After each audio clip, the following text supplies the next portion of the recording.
जय माँ विंध्यवासिनी। आप सभी के इष्ट देव माता पिता सबको कोट कोट प्रणाम है।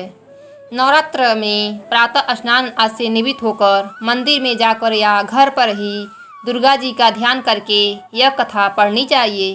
कन्याओं के लिए यह व्रत विशेष फलदायी है। श्री जगदम्बा की कृपा से सब विघ्न दूर होते हैं। कथा के अंत में बारंबार दुर्गा माता तेरी सदा जय हो का उच्चारण करना चाहिए। दुर्गा अष्टमी व्रत कथा। बृहस्पति जी ब्रह्मा जी से बोले, हे ब्राह्मण, आप अत्यंत बुद्धिमान, चारों वेदों को जानने वाले श्रेष्ठ हैं। प्रभु कृपा कर मेरे वचन सुनिए। नवरात्र का व्रत और उत्सव क्यों किया जाता है? हे भगवान, इस व्रत का क्या फल है? किस प्रकार करना उचित है? और पहले इस व्रत को किसने किया है, सो विस्तार से कहिए। बृहस्पति जी के ऐसे वचन सुनकर ब्रह्मा जी कहने लगे, हे बृहस्पति देव, प्राणियों का हित करने की इच्छा से तुमने बहुत अच्छा प्रश्न किया है। जो मनुष्य मनोरथ पूर्ण करने वाली दुर्गा, महादेव, सूर्य और नारायण का ध्यान करते हैं, वे मनुष्य धन्य हैं। यह नवरात्र व्रत संपूर्ण कामनाओं को करने वाला है। इसके करने से पुत्र चाहने वाले को पुत्र, धन चाहने वाले को धन, विद्या चाहने वाले को विद्या और सुख चाहने वाले को सुख मिलता है।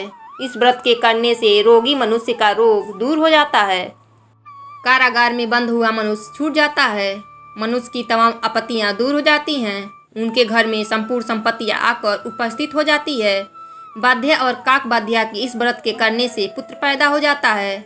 समस्त पापों को दूर करने वाले इस व्रत के करने से ऐसा कौन सा मनोरथ है जो सिद्ध नहीं हो सकता? जो प्राणी इस आलभ्य मनुष्य की देह पाकर भी नवरात्र का व्रत नहीं करता, वह माता पिता से हीन हो जाता है, अर्थात उसके माता पिता मर जाते हैं और उनके दुखों को भोगता है। उनके शरीर में कुष्ठ हो जाता है और अंगहीन हो जाता है। उनके संतानोत्पत्ति नहीं होती। इस प्रकार वह मूर्ख अनेक दुख भोगता रहता है। इस व्रत को न करने वाला निर्दयी मनुष्य धन और धान से रहित होकर भूख और प्यास के मारे पृथ्वी पर घूमता फिरता है और गूंगा हो जाता है। जो साधवा स्त्री भूल से भी इस व्रत को नहीं करती, वह पतिहीन होकर नाना दुखों को भोगती हैं। यदि व्रत करने वाला मनुष्य सारे दिन का उपवास न कर सके तो एक समय भोजन करे। हे बृहस्पति देव, जिसने पहले इस महाव्रत को किया, उसका पवित्र इतिहास मैं तुम्हें सुनाता हूँ। तुम सावधान होकर सुनो। इस प्रकार ब्रह्मा जी के वचन सुनकर बृहस्पति जी बोले, हे ब्राह्मण, मनुष्यों का कल्याण करने वाले इस व्रत के इतिहास को मेरे लिए कहिए। मैं सावधान होकर सुन रहा हूँ। ब्रह्मा जी बोले, पीठित नामक मनोहर नगर में एक अनाथ नाम का ब्राह्मण रहता था। वह भगवती दुर्गा का भक्त था। उसको सुमत नाम की एक अत्यंत सुंदरी पुत्री पैदा हुई। वह कन्या सुमति अपने पिता के घर बालकपन में अपनी सहेलियों के साथ क्रीड़ा करती हुई इस प्रकार बढ़ने लगी कि जैसे शुक्ल पक्ष की कला बढ़ती है। उसका पिता प्रतिदिन जब दुर्गा जी का पूजा होम किया करता था, उस समय वह भी नियम से वहां उपस्थित होती थी। एक दिन वह सुमति अपनी सहेलियों के साथ खेलने गई थी और भगवती के पूजन में उपस्थित नहीं हुई। उसके पिता को पुत्री की ऐसे बर्ताव को देखकर क्रोध आया और पुत्री से कहने लगा, हे दुष्ट पुत्री, आज प्रभात से तूने भगवती का पूजन नहीं किया। इस कारण मैं किसी कुष्ठी और दरिद्री मनुष्य के साथ तेरा विवाह कर दूंगा।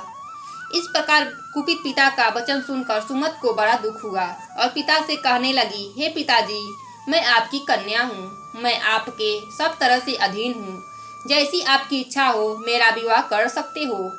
होगा वही जो मेरे भाग में लिखा है। अपनी कन्या के ऐसे निर्भयता कहे हुए वचन को सुनकर ब्राह्मण को और अधिक क्रोध आया। तब उसने अपनी कन्या का एक कुष्ठी के साथ विवाह कर दिया और अत्यंत क्रुद्ध होकर पुत्री से कहने लगा, जाओ जाओ, जल्दी जाओ, अपने कर्म का फल भोगो। देखें भला भाग्य भरोसे रहकर क्या करती है। इस प्रकार से कहे हुए पिता के कटु वचनों को सुनकर सुमति मन में विचार करने लगी, अहो मेरा भाग्य बड़ा दुर्भाग्य है, जिससे मुझे ऐसा पति मिला।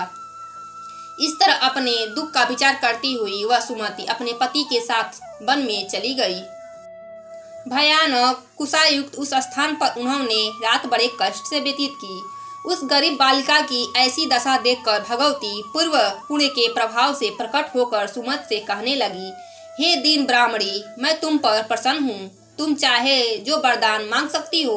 मैं प्रसन्न होने पर मनवांछित फल देने वाली हूँ। इस प्रकार भगवती दुर्गा का वचन सुनकर ब्राह्मणी कहने लगी, आप कौन हैं जो मुझ पर प्रसन्न हैं?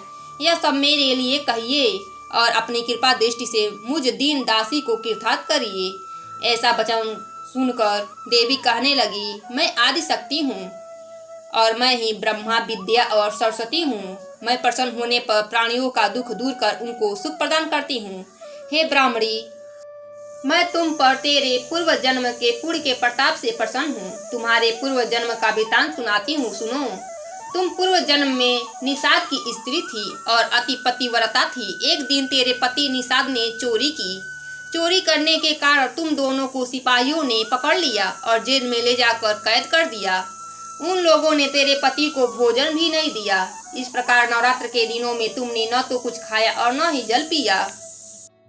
इसलिए 9 दिन तक नवरात्र का व्रत हो गया। हे ब्रह्माणी, उन दिनों में जो व्रत के प्रभाव से प्रसन्न होकर तुम्हें मनोवांछित फल दे रही हूँ। तुम्हारी जो इच्छा है सो मांगो। इस प्रकार दुर्गा के कहे हुए वचन सुनकर ब्रह्माणी बोली, अगर आप मुझ पर प्रसन्न हैं तो हे दुर्गे, मैं आपको प्रणाम करती हूँ। कृपा कर मेरे पति के कोढ़ को दूर करो। देवी कहने लगी, उन दिनों में जो तुमने व्रत किया, उन व्रत के एक दिन का पुण्य अपने पति का कोढ़ दूर करने को अर्पण करो। मेरे प्रभाव से तेरे पति कोढ़ से रहित और सोने के समान शरीर वाला हो जाएगा। ब्रह्मा जी बोले। इस प्रकार देवी के वचन सुनकर वह ब्रह्माणी बहुत प्रसन्न हुई और पति को निरोग करने की इच्छा से ठीक है ऐसा बोली।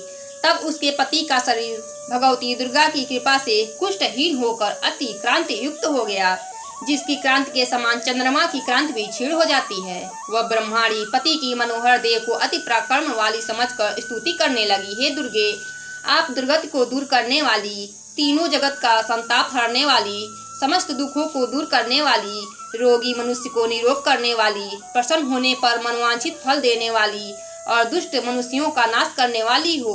तुम ही सारे जगत की माता और पिता हो। हे अम्बे, मुझ अपराध रहित अबला को मेरे पिता ने कुष्ठी मनुष्य के साथ विवाह कर मुझे घर से निकाल दिया। उनकी निकाली हुई पृथ्वी पर घूमने लगी। आपने ही मेरे इस आपत्ति दूर समुद्र में उद्धार किया है। हे देवी, मैं आपको प्रणाम करती हूँ। ब्रह्मा जी बोले, हे बृहस्पति, इस प्रकार उस सुमति ने मन से देवी की बहुत स्तुति की। उससे की हुई स्तुति सुनकर देवी को बहुत संतोष हुआ और ब्रह्माणी से कहने लगी, हे ब्रह्माणी, तेरे उद्यापन नाम का अति बुद्धिमान, बलवान, कीर्तिमान और जितेंद्रिय पुत्र शीघ्र होगा। ऐसा कहकर वह देवी उस ब्रह्माणी से फिर कहने लगी, हे ब्रह्माणी, और जो कुछ तेरी इच्छा हो वह मनवांछित वस्तु मांग सकती है।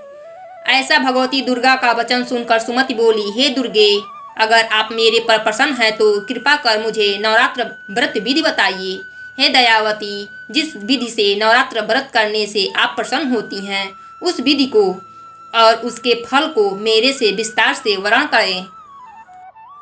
इस प्रकार ब्रह्माणी के कहे वचन सुनकर दुर्गा कहने लगी, हे ब्रह्माणी, मैं तुम्हारे लिए संपूर्ण पापों को दूर करने वाली नवरात्र विधि को बतलाती हूँ, जिसको सुनने से तमाम पापों से छूटकर मोक्ष की प्राप्ति हो जाती है।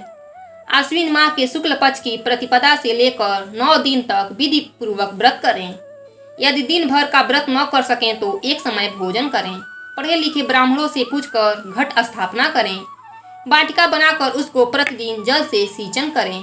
महाकाली, महालक्ष्मी और महासरस्वती की मूर्तियां बनाकर इनको नित्य विधि सहित पूजा करें और पुष्पों से विधि पूर्वक अर्घ्य दें।